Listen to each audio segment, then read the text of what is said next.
Saya sebenarnya belum lagi jumpa lah satu tempat yang nasi putih, kuah ikan tu, kuah ikan yang rasa dia betul-betul rasa macam zaman saya kecil-kecil dulu. Masa parents saya tolong beli kat kedai apa semua kan, tempat saya makan dan sebagainya. Saya tak jumpa lagi exactly sama yang kuah ikan tu. Lepas tu makan dengan daging goreng ataupun ayam goreng. Ya Allah, sedapnya. Mostly daging goreng lah. Saya still tak jumpa. So, hari ni kita nak cuba dekat salah satu kedai. Ada beraneka lauk juga dekat situ. Kita nak try.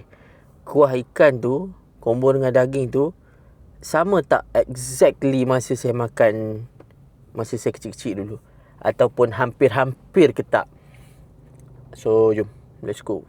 Ni vlog ringkas je. Kita santai-santai jalan-jalan. Tak ada nak ambil banyak shot sangat.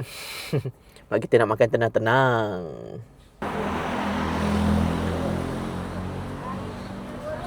Kita balik kampung kat Kota Baru. Wow. Itu panjang. Cik Pas selera kampung.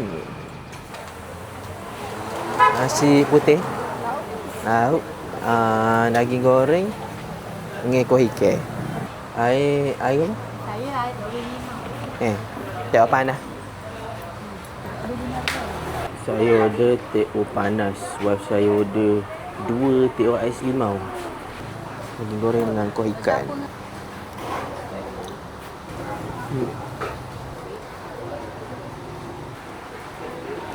Lama lah tak jumpa gue lagi.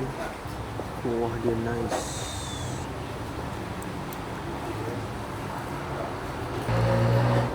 Cuba dengan sambal. Kita letak sambal.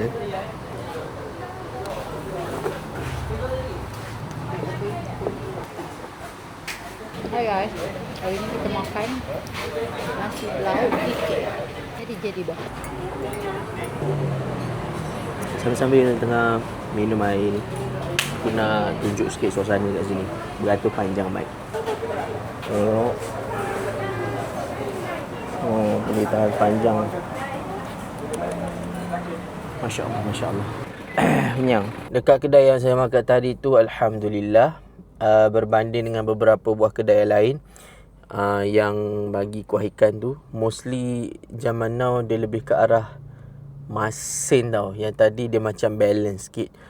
Cuma sikit lagi nak rasa yang masa saya pernah makan masa saya kecil-kecil dulu.